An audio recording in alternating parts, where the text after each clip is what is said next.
ঘটনাটা ঘটে গেল ঠিক আমার চোখের সামনেই। এত তাড়াতাড়ি ঘটে গেল যে আমি কিছুই করতে পারলাম না। একটা লরি পিছন দিক থেকে এসে ছেলেটাকে জোরে ধাক্কা মারল। ছেলেটা রাস্তার ওপর মুখ থুবড়ে পড়ে গেল, হাত পা ছড়িয়ে। আমরা কয়েকজন মিলে ছেলেটাকে ধরাধরি করে রক্তাক্ত অবস্থায় হাসপাতালে নিয়ে গেলাম। ডাক্তার বলল বাঁচার কোনো আশা নেই।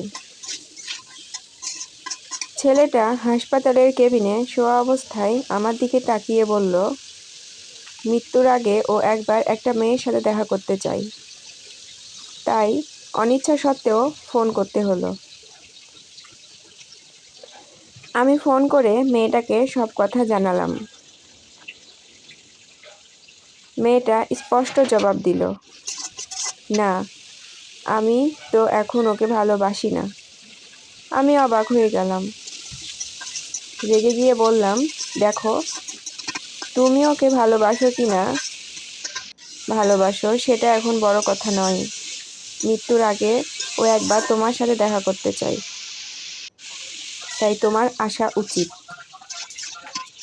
মেয়েটা বলল, দেখুন, অন্যদিন হলে আমি ভাবতাম, আজকে আমাদের কলেজের অ্যানুয়াল ফাংশন, আজকে আমার পক্ষে যাওয়া সম্ভব নয়। মেয়েটা ফোনটা কেটে দিল।